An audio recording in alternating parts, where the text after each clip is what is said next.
ಅಧ್ಯಕ್ಷರೇ ಇಲ್ಲಿ ಸ್ಟ್ರೈಕ್ ಎಲ್ಲ ಬಿಟ್ಟರೆ ಆಯ್ತಪ್ಪ. ಯಾವ ಸ್ಟ್ರೈಕ್?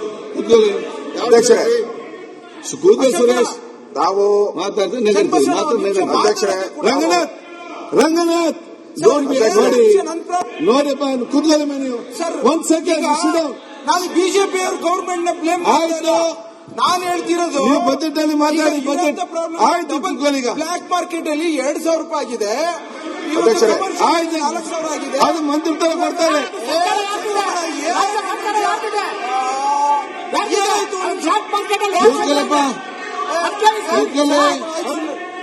ಸುರೇಶ್ ಮಾನ್ಯ ವಿರೋಧ ಪಕ್ಷ ನಾಯಕರಿಗೆ 2 ನಿಮಿಷ ಕೊಡಿ, 1 ನಿಮಿಷ ಟೈಮ್ ಪ್ರಸ್ತಾಪ ಮಾಡಿರೋದು ನಾನು. ರಂಗನಾಥ್ ಮಾತಾಡಿದ್ರೆ ನಾನು ಮಾತಾಡಾದ್ಮೇಲೆ ಅವ್ರು ಕೂಡ ಕೇಳಿ. ನಾನು ಮಾತಾಡಾದ್ಮೇಲೆ ಮಾಡು. ನಾನು ಮಾತಾಡಾದ್ಮೇಲೆ ಮಾತಾಡಿ. ಅಧ್ಯಕ್ಷರಯ್ಯ 0 ಅವರ್ ಅಲ್ಲಿ ತಾವು ಈ ಪ್ರಶ್ನೆಗೆ ಅವರು ಉತ್ತರ ಕೊಡಬೇಕಾಯ್ತು, ಅಷ್ಟಕ್ಕೆ ಸೀಮಿತ ಆಗ್ಬೇಕಾಯ್ತು.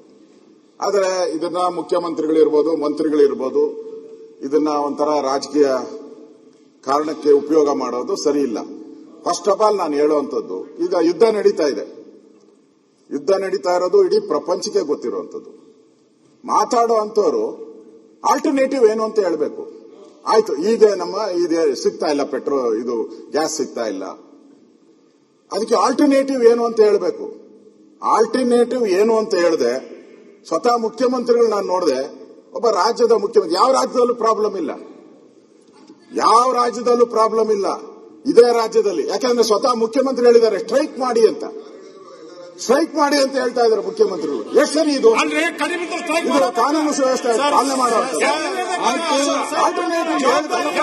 ಮುಖ್ಯಮಂತ್ರಿ ಮಾಡಿ ನೀವು ಸ್ಟ್ರೈಕ್ ಮಾಡಿ ನಾವು ಹೇಳ್ಬೋದಾ? ಪೆಟ್ರೋಲ್ ಬೆಲೆ ಏರಿಕೆ ಮಾಡಿ ಮುಚ್ಚಿ ಅಂತ ನಾವೇನೇನು ಹೇಳಿದ್ರ? ಎಲ್ಲ ಓಟ್ಗಳು ಮುಚ್ಚಿ ಅಂತ ನಾವೇನೇನು ಹೇಳಿದ್ರ? ಒಬ್ಬ ರಾಜ್ಯದ ಮುಖ್ಯಮಂತ್ರಿ ಒಂದು ರೆಸ್ಪಾನ್ಸಿಬಿಲಿಟಿ ಇರ್ಬೇಕಲ್ಲ, ಹೇಳಕ್ಕೆ ಒಂದು ರೆಸ್ಪಾನ್ಸಿಬಿಲಿಟಿ. ನಾವು ಶುರು ಮಾಡಿದ್ರೆ ಇವರು ಓಟ್ಲು ಬೆಲೆ ಏರಿಕೆ ಮಾಡಿದ್ದಾರೆ, ಓಟ್ಲು ಬೆಲೆ ಏರಿಕೆ ಮಾಡಿದಾಗೆಲ್ಲ ನಾವು ಹೇಳ್ಬಿಟ್ರೆ ಸ್ಟ್ರೈಕ್ ಮಾಡಿ ಮಾಡಿ ಅಂತ ನಾವು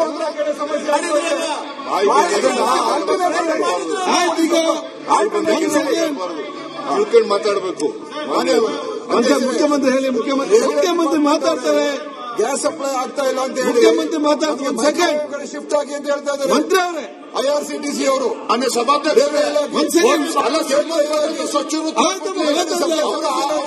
ಇಲಾಖೆ ಬಗ್ಗೆ ಮಾತಾಡಿದ್ರೆ ಐಟಿ ಬಿಟ್ಟು ಆಯ್ತು, ಅದ್ಬಿಟ್ಟು ಪಕ್ಷ ಎಲ್ಲದಕ್ಕೂ ಮಾತಾಡ್ಕೊಂಡು ಹೋಟೆಲ್ ಬಾಗಿಲು ಹಾಕಿ ಮುಖ್ಯಮಂತ್ರಿ ಅಂತ ಮಾತಾಡೋದು. ಆಯ್ತು ಆಯ್ತು, ಒಂದ್ ಸೆಕೆಂಡ್ ಚರ್ಚೆ ಮಾಡ್ತೀವಿ ಇಲ್ಲಿ. ಗೋಪಾಲಕೃಷ್ಣ ಅವರೇ, ನಾನು ಹೇಳದ್ದು ಪ್ರಶ್ನೆ ವಿಚಾರ ಮಾಡಬೇಕು. ತಮ್ಮ ಕೂತ್ಕೊಳ್ಳಿ. ನಮಗೆ ಸಿಲಿಂಡರ್ಗಳು ಬರದೇ ಹೋದ್ರೆ, ಕಮರ್ಷಿಯಲ್ ಸಿಲಿಂಡರ್ಗಳು ಬರದೇ ಹೋದ್ರೆ, ಗ್ಯಾಸ್ ಸಿಲಿಂಡರ್ಗಳು ಬರದೇ ಹೋದ್ರೆ ನಾವು ಚಳವಳಿ ಮಾಡಬೇಕಾಗತ್ತೆ, ಹೋಟೆಲ್ಗಳನ್ನು ಬಂದ್ ಮಾಡಬೇಕಾಗತ್ತೆ ಅಂತ ಹೇಳಿದ್ರು. ಅವ್ರು ಹೇಳಿದ್ರು ಸರಿ ಇದೆ ಅಂತ ಹೇಳಿದೆ. ನಾನು ಅವ್ರನ್ನ ಪ್ರಚೋದನೆ ಮಾಡಿ ಚಳವಳಿ ಮಾಡಿ ಅಂತ ಹೇಳಿದೆ ಅಂತ ಅನ್ನೋದು ಸುಳ್ಳು. ಪ್ರಶ್ನೆ ನೋಡಿ, ನೀವೇನ್ ಹೇಳಿದಿರ ಅಂತ ನೀವ್ ಹೇಳ್ಬೋದು, ನೀವ್ ಹೇಳಿ ಮರ್ತು ಬಿಡ್ತೀರಾ. ಆ ಪ್ರೆಸ್ ಅವ್ರೇನು ಮರೆಯಲ್ಲ, ಅದನ್ನೇ ತೋರಿಸಿ ಹೇಳ್ತಾ ಇದ್ದಾರೆ. ನೀವು ಚೆಕ್ ಮಾಡಿ, ನೀವೆಲ್ಲ ಚಾನೆಲ್ ಬೇಕಾದ್ರೆ ಚೆಕ್ ಮಾಡಿ. It is not correct, it is correct, it is correct. ನೀವು ಮಾಧ್ಯಮದಲ್ಲಿ ಏನ್ ಬಂದಿದ್ದು that is correct, that is correct. ಹೌದು, ನಿಮ್ಗೆ ಎಲ್ಲ ಕಳಿಸ್ಕೊಡ್ತೀನಿ. ನೀವಿದ್ರ? ಹೌದು, ನಾನು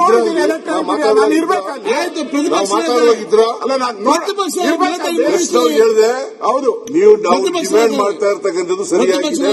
ಸರಿ, ಅಲ್ಲಿ ಹೇಳ್ಬೇಕಾಯ್ತು. ಸ್ಟ್ರೈಕ್ ಮಾಡೋದಕ್ಕೆ ಮುಖ್ಯಮಂತ್ರಿಗಳು ಬೆಂಬಲ ಬಂದಿದ್ದು ನೋಡಿ. ಇಲ್ರಿ, 100% ಅಷ್ಟೇ ಬಂದಿರೋದು. 100% ಇನ್ಕರೆಕ್ಟ್. ಹೇಳಿ ಹಂಗಾರೆ, ನಾನು ಹೇಳಿಲ್ಲ ಸ್ಟ್ರೈಕ್ ಮಾಡಕ್ಕೆ ಅಂತ ಹೇಳಿ ಒಪ್ಪನೆ. ಇವಾಗ ಏನಿಲ್ಲ, ನಾನು ಇವತ್ತೇ ಹೇಳ್ತಾ ಇದ್ದೀನಿ, ಅಸೆಂಬ್ಲಿನಲ್ಲಿ ಹೇಳ್ತಾ ಇದ್ದೀನಿ. ಹೇಳಿ, ನಾನು ಹೇಳ್ತಾ ಇದ್ದು ಡಿಮ್ಯಾಂಡ್ ಅವ್ರ ಡಿಮ್ಯಾಂಡ್ ಸರಿಯಾಗಿದೆ ಅಂತ ಈಗಲೂ ಹೇಳ್ತಾ ಇದ್ದೀನಿ, ನಾಳೆನೂ ಹೇಳ್ತೀನಿ, ನಾಳಿದ್ದು ಹೇಳ್ತೀನಿ. ಸ್ಟ್ರೈಕ್ ಮಾಡಕ್ಕೆ ಹೇಳಿರೋದು, ಸ್ಟ್ರೈಕ್ ಮಾಡಿ ಅಂತ ಹೇಳಿಲ್ಲ. ಅದು ಬೇಕಾಗಿರೋದು, ಸ್ಟ್ರೈಕ್ ಮಾಡಿ ಅಂತ ಹೇಳಿಲ್ಲ. ಬೇಕಾಗಿರೋದು ನಮ್ದು ಪತ್ರಿಕೆಯಲ್ಲಿ ಒಂದು ಸ್ಟ್ರೈಕ್ ಮಾಡೋ ಅಂತ ಸ್ಟ್ರೈಕ್ ಮಾಡಿ ಅಂತ ಹೇಳಿಲ್ಲ, ಹೇಳಿಲ್ಲ.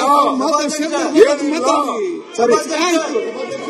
ಸಭಾಧ್ಯಕ್ಷ ಅಲ್ಲ ಸಭಾಧ್ಯಕ್ಷ ಮುಖ್ಯಮಂತ್ರಿಗಳೇ ಹೇಳ್ತಾವ್ರೆ ಹೇಳಿಲ್ಲ ವಿರೋಧ ಅಂತ. ಪಕ್ಷ ನಾಯಕರು ಹೇಳಿದ್ದೀರಿ ಅಂತ ಹೇಳಿ ಅವ್ರ ಮೇಲೆ ಆಯ್ತು, ಮುಖ್ಯಮಂತ್ರಿಗಳು ಕ್ಲಾರಿಟಿ ಕೊಟ್ಟಿದ್ದಾರೆ. ಹೇಳಿಲ್ಲ ಅಂತ. ಕ್ಲಾರಿಟಿ ಕೊಟ್ಟಿದ್ದಾರೆ ಮತ್ತು ಚರ್ಚೆ ಬೇಡ.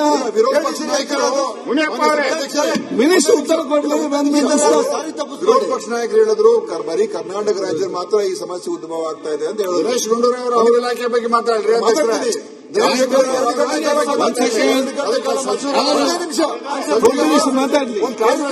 ಕೆಲಸ ಮಾಡಿದ್ದಾರೆ. ಅವ್ರು ಹೇಳಿದ್ರಲ್ಲ ಬರೀ ಕರ್ನಾಟಕ ಮಾತ್ರ ಹೇಳಿದ್ರು. ಅವ್ರು ಹೇಳುದು ಬರೀ ಕರ್ನಾಟಕ ಮಾತ್ರ. ಮಿನಿಸ್ಟರ್ ಮಾತಾಡ್ಲಿ ಇವ್ರೆ. ಅದಕ್ಕೆ ಕ್ಲಾರಿಫೈ ಮಾಡಿ. ಯಾರು ಕೇಳೋ ಪರಿಸ್ಥಿತಿ ಇಲ್ಲ. ಕ್ಲಾರಿಫಿಕೇಶನ್ ಕೂಡ ಇಡೀ ಯಾರಿಗೂ ಬೇಡ ಅದು. ದೇಶದ ಸಮಸ್ಯೆ. ಇಂಡಿಯನ್ ಹೋಟೆಲ್ಸ್ ಅಸೋಸಿಯೇಷನ್ ಅವರು ಹೇಳಿದರೆ 20% ಹೋಟೆಲ್ಗಳು ಮುಚ್ಚಿದ್ದಾರೆ ಅಂತ ನಿನ್ನೆ ಹೇಳಿಕೆ ಕೊಟ್ಟಿದ್ದಾರೆ. ಓಕೆ, ಯುಪಿಯಲ್ಲಿ ಖರೀದಿ ಸಮಸ್ಯೆ ಇಲಾಖೆ ಬಗ್ಗೆ ಮಾತಾಡಿ. ಇಡೀ ದೇಶದ ಉತ್ತರ ಕೊಡ್ಲಿ. ಏನ್ ಕಾರಣ ಅದು ಬೇರೆ ವಿಷಯ. ಆಯ್ತು, ಅವ್ರು ಉತ್ತರ ಕೊಡಿ. ಅದು ಎಸ್ಮಾ ಯಾಕೆ ಜಾರಿ ಅವ್ರು ಮಾಡಿ ಕೇಳ್ತಾರೆ. ಪ್ರಿಯಾಂಕ್, ಕ್ರೈಸಿಸ್ ಇಲ್ಲ ಅಲ್ಲ ದೇಶದಲ್ಲಿ, ಕ್ರೈಸಿಸ್ ಇಲ್ಲ. ಎಸೆನ್ಷಿಯಲ್ ಸರ್ವಿಸ್ ಮೇಂಟೆನೆನ್ಸ್ ಆಕ್ಟ್ ಕೇಂದ್ರ ಸರ್ಕಾರ ಯಾಕೆ ಜಾರಿ ಮಾಡಿ ಆಯ್ತು, ಈಗ ದಯವಿಟ್ಟು ಹೇಳ್ಬಿಡಿ. ಯಾಕೆ ಪ್ರಿಯಾಂಕ್ ಅವ್ರು ಕೂತ್ಕೊಳ್ಳಿ. ಈಗ ಪ್ರಿಯಾಂಕ್ ಅವ್ರು ಕೂತ್ಕೊಳ್ಳಿ. ಅದನ್ನು ಕೇಳಿದ್ರೆ ಎಷ್ಟು ಕೇಳಿದ್ರೆ ಆಯ್ತು, ಉತ್ತರ ಕೊಡಿ. ಉತ್ತರ ಕೊಡ್ಲಿ. ಹಾಕ್ಬೇಕು. ಎಸೆನ್ಷಿಯಲ್ ಸರ್ವಿಸ್ ಮೇಂಟೆನೆನ್ಸ್ ಆಕ್ಟ್ ಯಾಕೆ ಜಾರಿ ಮಾಡಿದ್ದೀರಾ? ಬಿಕಾಸ್ ಈ ಕ್ರೈಸಿಸ್ ಆಯ್ತು, ಕೂತ್ಕೊಳ್ಳಿ. ಮುನಿಯಪ್ಪ ಅವ್ರ ಬಗ್ಗೆ ಅನುಕಂಪ ಬರ್ತಾ ಇದೆ. ಮಾತಾಡಿ. ಅವ್ರು ಮಾತಾಡಕ್ಕೆ ಅವಕಾಶ ಕೊಡದೆ ಶೂನ್ಯ ವೇಳೆ ಇದು. ಶೂನ್ಯ ವೇಳೆಯಲ್ಲಿ ನೀವು ಮಾಡಿ ಸ್ವಾಮಿ ನಿಷ್ಠೆಗೆ ಇಲ್ಲದೆ ಅಧ್ಯಕ್ಷರೇ ಸೆಲ್ ಮಾಡಿ ಚೀಫ್ ಮಾಡಿ ಆಯ್ತು, ಆಂಟಿ ಮೋದಿ ಚೀಫ್ ಮಾಡಿ ಆಯ್ತು. ಅವ್ರಿಗೆ ಆಯ್ತು, anti RSS chief, anti BJP chief, anti Modi chief. ಆಯ್ತು. ನೀವು ಚರ್ಚೆ ಮಾಡ್ತೀವಿ. ಅವ್ರು ಮಾತಾಡಿ. ನಮ್ಮ ಕಾಂಗ್ರೆಸ್ ಆಯ್ತು,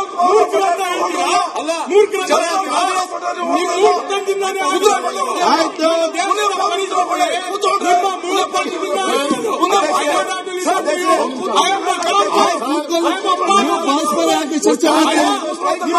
ಕೂತ್ಕೊಳ್ಳಿ. ಈಗ ಆಯ್ತು, ಕೂತ್ಕೊಳ್ಳಿ.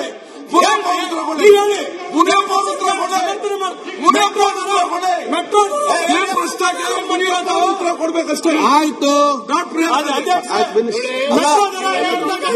ಯಾಕೆ ಆಯ್ತು, ಒಂದ್ ಸೆಕೆಂಡ್. ಉತ್ತರ ಕೊಡಿ.